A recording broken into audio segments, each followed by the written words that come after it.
अब हिजाब कंट्रोवर्सी पर इस वक्त की बड़ी खबर है। कर्नाटक के हिजाब बैन पर सबसे बड़े फैसले की घड़ी आ गई है। सुप्रीम कोर्ट किसी भी वक्त फैसला सुना सकता है। कर्नाटक के स्कूल कॉलेज में हिजाब बैन का फैसला सही था या नहीं, इस पर सुप्रीम कोर्ट के जस्टिस हेमंत गुप्ता, जस्टिस सुधांशु धूलिया की बेंच अपना फैसला सुनाएगी। देश की सबसे बड़ी अदालत आज ये तय करेगी कि स्कूल और कॉलेज में मजहबी ड्रेस चलेगा या फिर स्टूडेंट्स के लिए तय किया गया यूनिफॉर्म उन्हें पहनना पड़ेगा।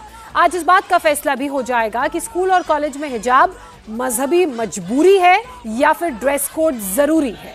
हिजाब को लेकर सुप्रीम कोर्ट के इस फैसले का असर देश भर में पड़ेगा। ऐसे में कर्नाटक और देश के दूसरे हिस्सों में प्रशासन पूरी तरह से अलर्ट पर है। तो अब से थोड़ी देर में ही सुप्रीम कोर्ट से ये फैसला आने वाला है। हमारे साथ संवाददाता गोनिका अरोड़ा सुप्रीम कोर्ट से जुड़ी हुई हैं और साथ ही बेंगलुरु से हमारे साथ टी राघवन जुड़े हुए हैं। सीधा रुख करते हैं हम गोनिका का। गोनिका, 10:30 का वक्त आप कह रही थी, तो बस कुछ ही भी पल हो सकता है कि फैसला आ जाए।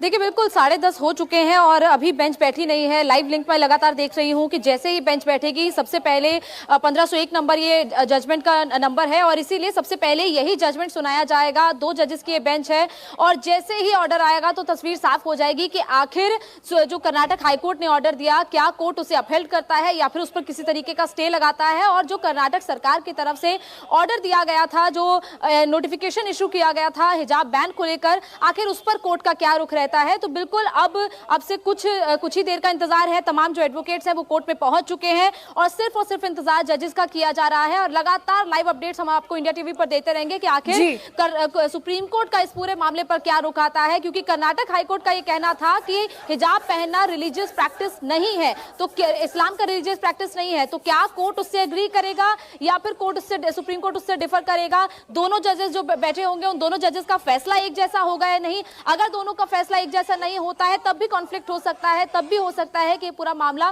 किसी और बेंच को, लार्जर बेंच को भी ट्रांसफर किया जा सकता है। तो काफी ऑप्शंस अभी फिलहाल इस पूरे मामले में ऑर्डर खुले हुए हैं। गोनिका, मुझे एक बात और बताइए। टी राघवन आप हमारे साथ बने हुए हैं। राघवन, मैं आपका भी रुख करूंगी, लेकिन गोनिका मेरा आपसे सवाल ये है कि आज सिर्फ वो जो फैसला सुरक्षित रख लिया गया है उसे पढ़ दिया जाएगा या फिर दोनों पक्ष कुछ और दलीलें अपनी रख सकते हैं?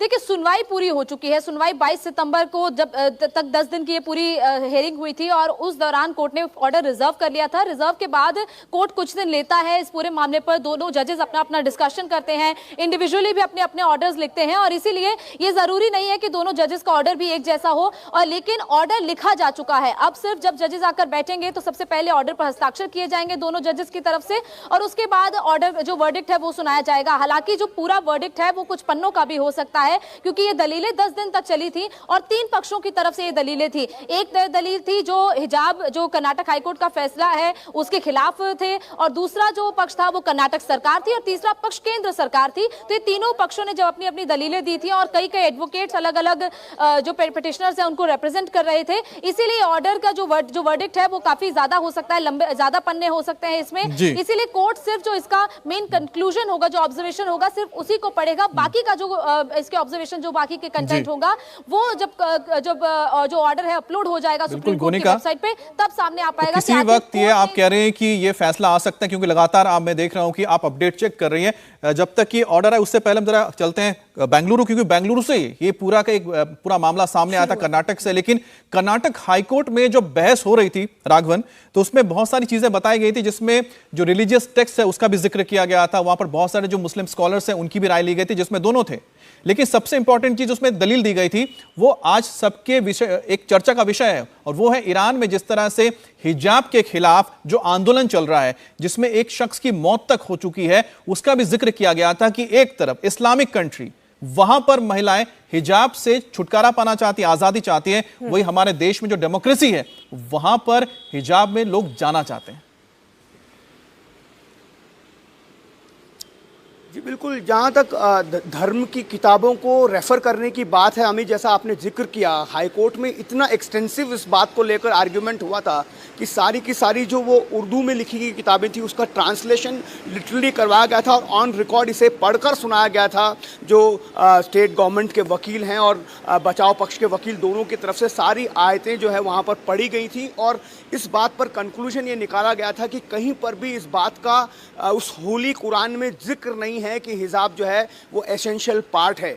उसके अलग अलग डायमेंशंस थे, उसमें जो दोनों पक्ष अपनी अपनी बातें रख रहे थे, लेकिन कंक्लूजन में हाई कोर्ट ने ये माना कि मैं रोकना चाह रही हूँ टी राघवन। गौनिका, आपके पास क्या जानकारी है? गौनिका, देखिए, बेंच असेंबल हो चुकी है, जजेस ने फैसला पढ़ना शुरू कर दिया है और सबसे पहले जस्टिस हेमंत गुप्ता फैसला पढ़ रहे हैं। उनका कहना है कि डाइवर्जेंट है ओपिनियन का, यानी कि दोनों जजेस के फैसले के बीच में दोनों का ओपिनियन अलग अलग है। और जस्टिस गुप्ता का कहना है कि उन्होंने 11 क्वेश्चंस अपने जो ऑर्डर है उसमें फ्रेम किए हैं। पहला ये कि क्या ये जो अपील है इसे कॉन्स्टिट्यूशन बेंच को रेफर किया जाना चाहिए। तो जो मैं पहले कह रही थी आपको ज्योत्सना कि ये पूरा मामला कॉन्स्टिट्यूशन बेंच को रेफर हो सकता है, जब अगर क्योंकि दोनों जजेस के बीच में ये कॉन्फ्लिक्ट रहता है, दोनों के ओपिनियन अलग अलग रहते हैं, जो कि जस्टिस गुप्ता ने क्लियर कर दिया है। यानी कि ये ऑर्डर 1-on-1 है। एक जज का फैसला कर्नाटक हाई कोर्ट के हक में हो सकता है और एक जज का फैसला कर्नाटक हाई कोर्ट के फैसले के खिलाफ हो सकता है, और इसीलिए दोनों जजेस के फैसले में डाइवर्जेंट है। तो फिलहाल जस्टिस गुप्ता अपना फैसला कोर्ट में पढ़ रहे हैं। उन्होंने कहा है कि उनके ऑर्डर में 11 क्वेश्चंस को फ्रेम किया गया है, जिसमें सबसे पहला सवाल यही है कि ये जो अपील है क्या इसको कॉन्स्टिट्यूशन बेंच को रेफर किया जाना चाहिए, यानी कि क्या एक बड़ी बेंच इस मामले पर सुनवाई करनी चाहिए। तो अभी फिलहाल ऑर्डर जो है वो पढ़ा जा रहा है। धीरे धीरे जो जज है जस्टिस गुप्ता, वो अपने तमाम उन 11 क्वेश्चंस को पढ़ रहे हैं, जो क्वेश्चंस उन्होंने इस पूरे जजमेंट में फ्रेम किए हैं, जिसमें उन्होंने एक सवाल ये भी उठाया है कि क्या जो कॉलेज मैनेजमेंट है वो स्टूडेंट्स के यूनिफॉर्म पर किसी तरीके का टेक ले सकता है, और क्या जो हिजाब पहनने पर रिस्ट्रिक्शन है वो आर्टिकल 25 का वायलेशन है, जिसमें कि आप रिलीजन की प्रैक्टिस के लिए आपको फ्रीडम मिलता है, तो क्या ये उसका वायलेशन है। इसके अलावा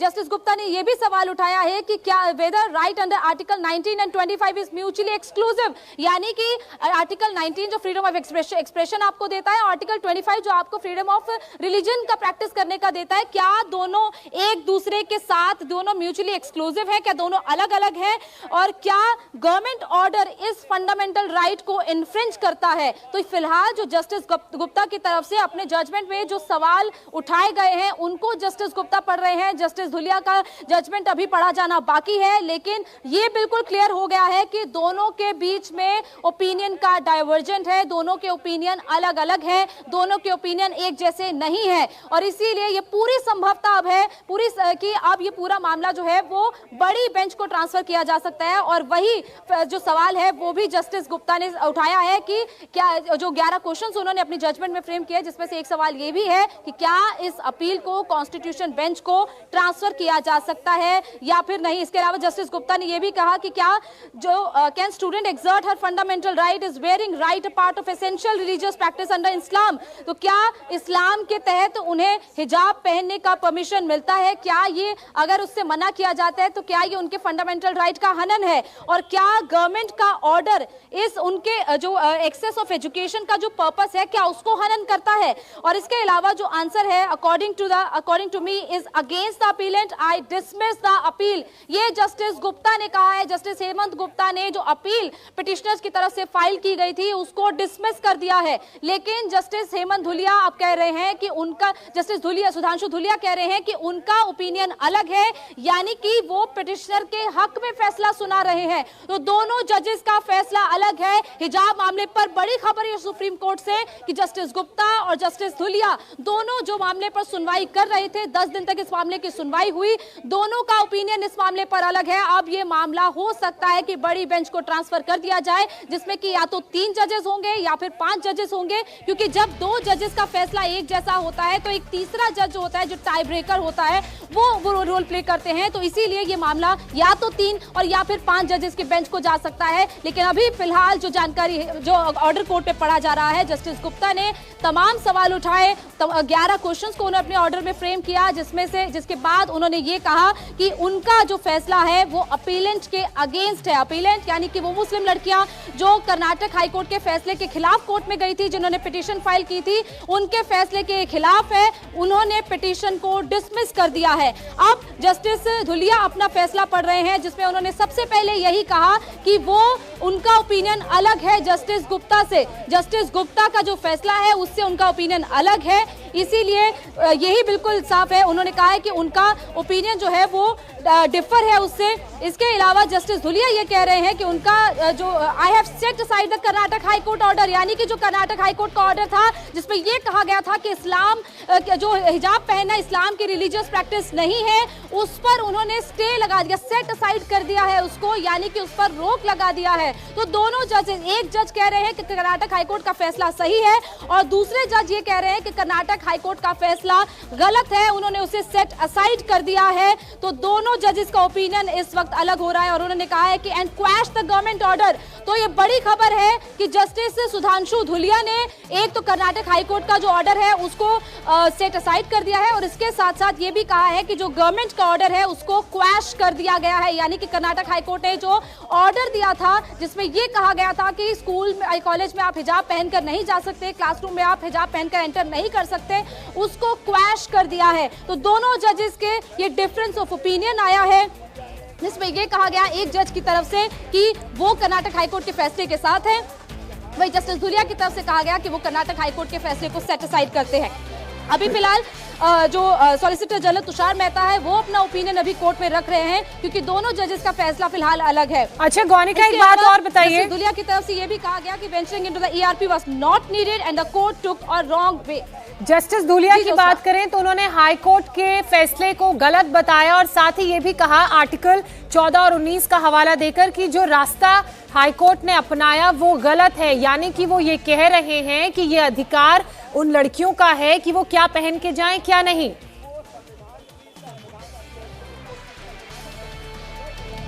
बिल्कुल जस्टिस धुलिया ने ये कहा है और जस्टिस गुप्ता ने अब दोनों जजेस की तरफ से कहा गया कि क्योंकि दोनों का ओपिनियन अलग है इसलिए इस पूरे मामले को सीजीआई के सामने रखा जाएगा। Chief justice of India justice UU Lalit ये तय करेंगे कि आखिर इस पूरे मामले पर आगे क्या किया जाना है।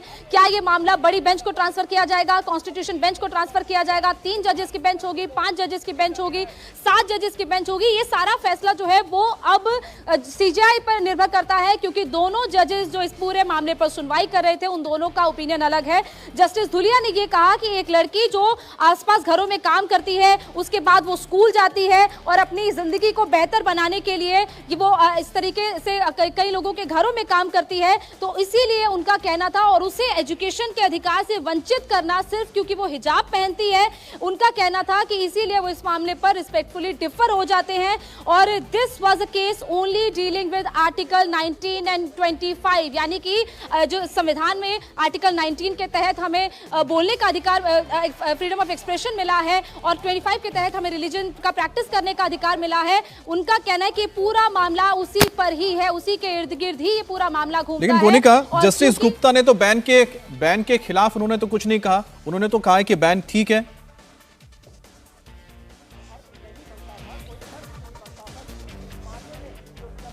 जी अमित, जो जस्टिस गुप्ता है उन्होंने जो बैन के खिलाफ अर्जी थी उसको उन्होंने खारिज कर दिया है। तो ऐसे में एक कह रहे हैं कि जो ऑर्डर्स दिए गए थे कर्नाटक सरकार की ओर से उसको क्रॉस कर रहे हैं, उसके हाई कोर्ट के ऑर्डर को भी वो क्रॉस कर रहे हैं। तो ऐसे में माना किसको जाएगा? अभी स्थिति क्या बनी रहेगी क्योंकि दोनों जजेस की राय अलग है। देखिए बिल्कुल अब इस मामले पर फिलहाल कोई नतीजा निकल कर नहीं आया है। जब दो जजेस या फिर अगर किसी बेंच में जब ऐसा मामला होता है जिसमें कभी एक जज बैठते हैं या फिर 2 जज बैठते हैं, जिसमें कि जब खासतौर पर 2 जजेस के मामले में जब डिफरेंस ऑफ ओपिनियन हो जाता है, दोनों का ओपिनियन अलग अलग होता है, तो दोनों के ओपिनियन को नहीं माना जाता है। तो ये पूरा मामला जो है वो इस वक्त टाई हो गया है। अगर हम आसान भाषा में कहें, लेमैन को समझाने के लिए कहें, तो अब जो टाई ब्रेकर होंगे वो सीजीआई होंगे। सीजीआई ये तय करेंगे कि आखिर इस पूरे मामले पर आगे क्या किया जाना है, क्योंकि जो दोनों जजेस हैं उनकी तरफ से अपने अपने ओपिनियन ऑर्डर में लिख दिए गए हैं। जस्टिस गुप्ता ने जो अपना ओपिनियन दिया है, जो ऑर्डर दिया है, वो जो कर्नाटक हाईकोर्ट है उसके फैसले के साथ दिया है, उसको अपहेल्ड किया है। लेकिन जो जस्टिस धुलिया है उन्होंने कर्नाटक हाईकोर्ट के फैसले को सेट असाइड कर दिया और कर्नाटक सरकार के जो फैसला, जो नोटिफिकेशन था, उसको भी क्वैश कर दिया। इसीलिए अब इस पूरे मामले पर दोनों जजेस का फैसला नहीं माना जाएगा। हालांकि जो दोनों ने अपने ऑर्डर में ओपिनियंस लिखे हैं, जो कंक्लूजन लिखा है, उसको जरूर अगर आगे की बेंच को इसको रेफर किया जाता है तो वो ऑर्डर जो दोनों जो बेंच बैठेगी वो उसको जरूर कंसीडर करेगी और दोनों के ओपिनियंस को बाकायदा पढ़ा जाएगा, क्योंकि एक लंबी हेयरिंग इस पूरे मामले पर हुई थी। लेकिन अब इस पूरे मामले पर फिलहाल आज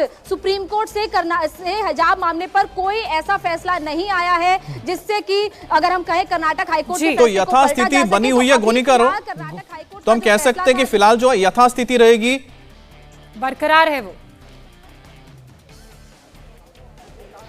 बिल्कुल बिल्कुल यथास्थिति बरकरार है। जो कर्नाटक हाईकोर्ट का फैसला था अभी फिलहाल वही फैसला है, क्योंकि अगर ये दोनों जजेस का फैसला कर्नाटक हाईकोर्ट के फैसले के खिलाफ होता, उसको सेट असाइड कर दिया जाता, तब कर्नाटक हाईकोर्ट का फैसला लागू नहीं हो पाता। लेकिन अभी फिलहाल अगर हम कहें तो लागू सिर्फ और सिर्फ कर्नाटक हाईकोर्ट का फैसला ही है। यानी कि जो स्थिति कर्नाटक में इस वक्त बनी हुई है, जिसमें कि हिजाब पर बैन बना हुआ है, जो कर्नाटक सरकार का नोटिफिकेशन था उसको भी कर्नाटक हाईकोर्ट ने सही माना था, तो अभी वो स्थिति वैसी की वैसी ही बनी हुई है। जो यहाँ पर पिटिशनर्स आए थे उनको किसी तरीके की कोई राहत नहीं मिली है, अभी स्थिति वैसी ही है। अब जो फैसला होगा वो सीजीआई के सामने गोनिका, एक बात और बताइए, क्योंकि यथास्थिति बरकरार है, अब फैसला सीजीआई लेंगे, तो आज क्या कोई नई डेट मिल सकती है या फिर इस पूरे मामले पर सीजीआई से चर्चा करने के बाद कोई नई तारीख दी जाएगी?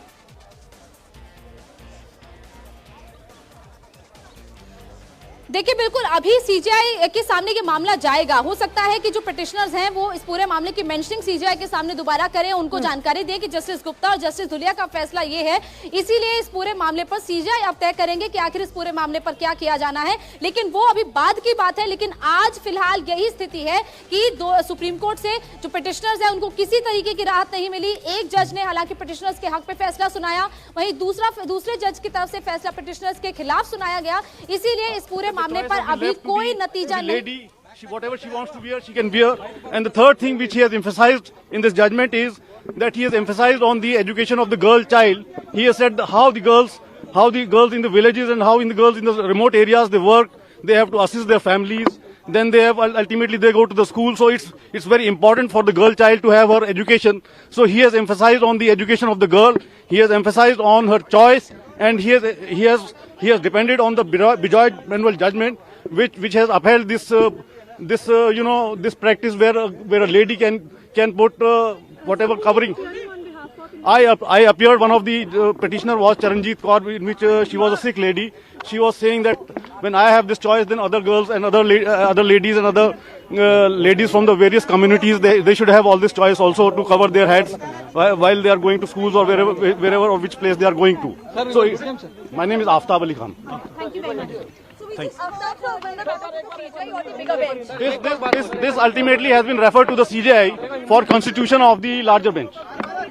जी आज का जजमेंट आज का जो जजमेंट था हिजाब का, बहुत दिन से जिसके ऊपर इंतजार था, वो आज जज ने कोर्ट ने प्रोनाउंस कर दिया है और इसके अंदर स्प्लिट जजमेंट आया है। इसमें ऑनरेबल जस्टिस हेमंत गुप्ता साहब ने उसको जो है अपील को जो है उन्होंने डिसमिस करा है और जीओ वगैरह जो थे कर्नाटका गवर्नमेंट के उसको अपहेल्ड करा है। लेकिन justice Gulia honourable justice Gulia ने डिफरेंट व्यू लिया है इसके अंदर, इस मैटर के अंदर, और उन्होंने इस मैटर के अंदर उसको अपील्स को अलाउ करा है और उन्होंने 3 पॉइंट्स के ऊपर इसको मेन एम्फेसिस दिया है। उन्होंने एक तो बिजॉय मैनुअल का जो जजमेंट है सुप्रीम कोर्ट का, उस पर रेफर करा है, और उसके बाद उन्होंने ये जो चॉइस है, जो अपना सिर के ऊपर किसी को हिजाब रखना है या किसी को कवर करना है, ये लेडी का अपना चॉइस है, तो इस पॉइंट के ऊपर भी उन्होंने एम्फेसिस दिया है। और तीसरा पॉइंट जो इम्पोर्टेंट उन्होंने बोला है कि जो बच्चों की तालीम और एजुकेशन का मामला है वो बड़ा इंपॉर्टेंट है, और बच्चों की तालीम के लिए हमें ऐसा कोई काम या ऐसी कोई चीज जिसमें उनकी एजुकेशन के ऊपर रुकावट आए, तो उस चीज का उन्होंने एम्फेसिस दिया है कि ऐसा कोई काम जो है उसके खिलाफ है, बच्चे की एजुकेशन के खिलाफ है। अब आगे कोर्ट ने इस मैटर को अब आगे के लिए रेफर कर दिया है, वो उसके अंदर अब लार्जर बेंच के लिए रेफर करने के लिए उन्होंने आगे भेज दिया है इसको, बिकॉज ये एक स्प्लिट जजमेंट है, तो आगे ये डिफरेंट बेंच अब आगे इसको सुनेगी। सर एक बार अपना नाम भी बोल दीजिए। मेरा नाम आफ्ताब अली खान। तो अभी यहाँ पर आप आफ्ताब अली खान को सुन रहे थे, जो एक पिटिशनर के साथी थे। आपको बता दें जिन्होंने ये कहा है कि जस्टिस गुप्ता ने ये जो बैन लगा था, जो उन्होंने अपील की थी लड़कियों ने, उनके अपील को उन्होंने खारिज किया। गोनिका के पास चलते। गोनिका, आपने भी सुना होगा यहाँ पर आफ्ताब अली खान जो जिक्र कर रहे थे कि अब ये जो मामला है, अब ये आगे बड़े बेंच को रेफर कर दिया गया है, सीजीआई के पास जाएगा। देखिए, अभी बड़े बेंच को रेफर नहीं किया गया है, ये सिर्फ सजेशन दिया गया था। ये एक सवाल उठाया गया था उस ऑर्डर में जो जस्टिस गुप्ता ने पढ़ा, जिसमें उन्होंने ये कहा कि क्या इस अपील को कॉन्स्टिट्यूशन बेंच को रेफर किया जा सकता है, लेकिन अभी ये पूरा मामला सीजीआई के पास चला गया है। अब दोबारा से मेंशनिंग करनी होगी, क्योंकि पिटीशन तो पहले ही फाइल हो चुकी है, इसलिए अब दोबारा से मेंशनिंग जाकर पिटिशनर्स को सीजीआई के बेंच के सामने करनी होगी और उनको ये जानकारी देनी होगी कि दोनों जजेस जिन्होंने सुनवाई की इस पूरे मामले पर, उनका जो ओपिनियन है वो डिफर है, ऑर्डर है वो दोनों का 1-on-1 आया है, इसीलिए कोई नतीजा नहीं निकला है इस पूरे मामले पर। इसीलिए ये सजेशन दिया गया कि अब सीजीआई के सामने इसे लेकर जाया जाए, सीजीआई के सामने दोबारा इस पूरे मामले को रखा जाए और उसके बाद सीजीआई ये तय करेंगे कि आखिर इस पूरे मामले पर क्या किया जाना है। क्या इस पूरे मामले को 3 जजेस के बेंच को दिया जाएगा, 5 जजेस के बेंच को दिया जाएगा, क्योंकि ये तो अब तय है कि इस पूरे मामले को लार्जर बेंच को ट्रांसफर किया जाना है। अब लार्जर बेंच कितने जजेस की बेंच होगी, कौन कौन उस बेंच पे होगा, ये सारा जो है अभी तय किया जाना है। हालांकि आज जो जजेस वहां पर बैठे थे, जस्टिस हेमंत गुप्ता, वो रिटायर हो रहे हैं, इसीलिए अब वो तो इस बेंच पे नहीं होंगे क्योंकि वो कल रिटायर हो रहे हैं, इसीलिए आज इस ऑर्डर को लिस्ट किया गया था। लेकिन इस पूरे मामले पर फिलहाल दोनों जजेस का फैसला बिल्कुल डिफर आया है। 10 दिन तक ये पूरी सुनवाई चली थी और अब ये फैसला जो टाई ब्रेकर होंगे वो सीजीआई ही डिसाइड करेंगे। गौनिका, बने रहिए। सुप्रीम कोर्ट के जज का क्या कहना है एक बार फिर से सुना देते हैं। वकील इस वक्त कुछ कह रहे हैं, सुनिए। Justice Dhulia has differed with his view, and he has expressed that he has a differing view because a girl child faces a lot of problems while they are being लागू रहेगा तब तक जब तक कि लार्जर बेंच का फैसला नहीं आ जाता। देखिए, जस्टिस हेमंत गुप्ता के जो ऑब्जर्वेशंस थे या जो उनका वर्डिक्ट था वो क्या आधार था? उन्होंने शुरू में ही कहा कि 11 क्वेश्चंस जो पिटिशनर और रेस्पोंडेंट्स की जो प्लीडिंग्स थे, आर्गुमेंट्स, उसके आधार पर उन्होंने 11 क्वेश्चंस फ्रेम किए। उन 11 क्वेश्चंस में उन्होंने सारे संवैधानिक प्रश्न उठाए। उसमें आप देखेंगे पहला कि कर्नाटक सरकार सेक्शन 131 के तरह यह रेगुलेट या डेलीगेट करके हिजाब पर बैन का ऑर्डर पारित कर सकती थी, नहीं कर सकती थी। ये हिजाब एसेंशियल प्रैक्टिस का पार्ट है, नहीं है। और जो आर्टिकल 25, 19, 14 सबका हवाला देते उन्होंने 11 क्वेश्चन फॉर्मुलेट किए हैं और उन सारे क्वेश्चंस का जो आंसर उन्होंने दिया है यह कहते हुए कि इस आधार पर एसएलपी स्वीकार योग्य नहीं है और उन्होंने खारिज किया है। जबकि जस्टिस धुलिया ने आर्टिकल 25 और 19(1) के आधार पे ही सारे एसएलपी को अलाउ किया है। बिल्कुल, बहुत साफ कहना। तो आप वकील को सुन रहे थे, उनका साफ तौर पर कहना है कि क्यों जस्टिस हेमंत गुप्ता और क्यों सुधांशु धूलिया का फैसला अलग अलग है और दोनों ने अपने फैसले में क्या क्या आधार दिया है। अब जस्टिस हेमंत गुप्ता के फैसले की बात करें तो जो पिटीशन दायर की गई थी जिसमें high court, Karnataka high court के फैसले को खारिज करने की बात की गई थी, उसी पिटीशन को खारिज कर दिया गया है और गौनिका लगातार हमारे साथ बनी हुई हैं। गौनिका, विस्तार से हम आपसे जान रहे हैं, बीच बीच में जो वकील हैं सुप्रीम कोर्ट के वो भी अंदर से जो बातें और फैसला सामने निकल कर आया उसके बारे में बता रहे हैं, लेकिन मैं आपसे ये भी समझना चाहूंगी, अब जब पिटिशनर्स सीजीआई के पास जाएंगे तो क्या वो दोनों जस्टिस के फैसले का जिक्र करेंगे या फिर एक बार फिर से उनकी तरफ से दलीलें रखी जाएंगी?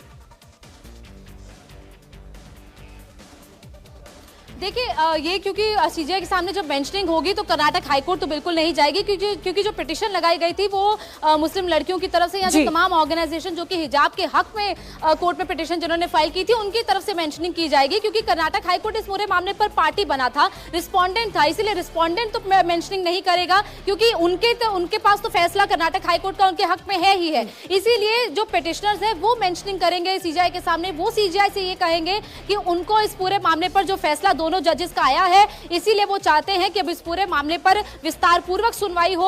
और क्योंकि देखिए, जब बड़ी बेंच के पास जाएगा, फिर चाहे वो 3 जजेस की बेंच हो या 5 जजेस की बेंच हो, तो सुनवाई तो शुरू से ही शुरू होगी, क्योंकि जो तमाम जजेस होंगे वो नए जजेस होंगे, उनको इस पूरे मामले पर, हालांकि जजेस को सारी जानकारी रहती है, लेकिन जो अलग अलग पार्टीज होती हैं उनकी तमाम जो भी उनकी दलीलें होंगी वो सबकी अलग अलग होंगी, इसीलिए सभी जजेस उसका जो इंटरप्रिटेशन है वो अलग अलग तरीके से करते हैं और इंटरप्रिटेशन अलग अलग होता है। इसीलिए इस तरीके का फैसला आता है कि दोनों जजेस का फैसला जो है वो अलग अलग था, क्योंकि दलीलें तो कोर्ट पे एक जैसी ही दी जाती हैं। अगर कर्नाटक सरकार ने कुछ कहा है तो उस चीज को दोनों जजेस ने किस तरीके से इंटरप्रेट किया है वो उन दोनों जजेस पर निर्भर करता है। इसीलिए 5 जजेस या 3 जजेस जब बैठेंगे इस पूरे मामले पर सुनवाई करने के लिए, तो सुनवाई बिल्कुल शुरू से शुरू होगी। सारे के सारे जो जवाब कोर्ट में दाखिल किए गए थे वो दोबारा से सबको दाखिल करने होंगे, जो नोटिस इशू किए गए थे वो सब दोबारा से होगा। तो अब जीरो से अगर हम कहें, मतलब तो गोनिका, हम ये मान के दोबारा से- चलें कि अगर सीजेआई बड़ी बेंच की तरफ इस मामले को रेफर करते हैं, कॉन्स्टिट्यूशनल बेंच, और ज्यादा जो जस्टिस हैं वो इस मामले को सुनेंगे, तो ये भी हो सकता है कि कर्नाटक हाईकोर्ट की तरह भी डिटेल्ड सुनवाई इस मामले में चल सकती है और वक्त ज्यादा लगेगा। अच्छा गोनिका, इसमें ये भी बताइएगा कि आप अभी तक तो तय नहीं हुआ है कि ना ये बेंच किसके पास जा रहा है। हो सकता है कि जैसे 3 बेंच, कॉन्स्टिट्यूशन बेंच के पास जाना आपको लगता है कि हो सकता है, क्योंकि जिस तरह से पूरा का पूरा मामला आर्टिकल्स यानी कि संविधान की धाराओं को लेकर ही सारी चर्चा में आ रही है। देखिए बिल्कुल, जब क्योंकि ये मामला आया था, जब 2 जजेस के पास भी इस मामले पर सुनवाई चल रही थी, तब भी ये अपील की गई थी कि इस मामले को कॉन्स्टिट्यूशन बेंच को रेफर कर दिया जाए। लेकिन तब भी इन दोनों जजेस की तरफ से कहा गया था कि पहले इस मामले पर हम सुनवाई करेंगे, उसके बाद ये तय किया जाएगा कि क्या इसको रेफर किया जाना है या नहीं। अच्छा किया गोनिका, जाना है। आपसे डिटेल में जरा बातें सुनते हैं, लेकिन उससे पहले कोर्ट से एक और बाइट आ रही है, हम सुनाते हैं कि बयान क्या आ रहा है। हाईकोर्ट का फैसला अभी तक लागू रहेगा, क्योंकि उसको सेटिस्फाइड नहीं माना जाएगा, क्योंकि एक जज ने उसको अपहोल्ड किया है, दूसरे जज ने उसको रिजेक्ट किया है, तो ये माइनॉरिटी व्यू हो गई। तो वो जजमेंट लागू रहेगा तब तक जब तक कि लार्जर बेंच का फैसला नहीं आ जाता। देखिए, जस्टिस हेमंत गुप्ता के जो ऑब्जर्वेशंस थे या जो उनका वर्डिक्ट था, वो क्या आधार था? उन्होंने शुरू में ही कहा कि 11 क्वेश्चंस जो पिटिशनर और रेस्पोंडेंट्स की जो प्लीडिंग्स थे, आर्गुमेंट्स, उसके आधार पर उन्होंने 11 क्वेश्चंस फ्रेम किए। उन 11 क्वेश्चंस में उन्होंने सारे संवैधानिक प्रश्न उठाए। उसमें आप देखेंगे पहला कि कर्नाटक सरकार सेक्शन 131 के तरह यह रेगुलेट या डेलीगेट करके हिजाब पर बैन का ऑर्डर पारित कर सकती। एक बार फिर से आर्टिकल 19(1)(a) या फिर आर्टिकल 25, यानी कुल मिलाकर जो संविधान में धाराएं दी गई हैं, जिसमें आपकी फ्रीडम ऑफ स्पीच भी है और साथ ही रिलीजियस प्रैक्टिस भी, इसको लेकर बात हो रही है। इसलिए हम कह रहे हैं कि हो सकता है कि मामला कॉन्स्टिट्यूशन बेंच तक जाए। इंडिया टीवी हर वक्त हर जगह डाउनलोड करने के लिए सर्च करें India TV news Google play store या ऐप स्टोर पर।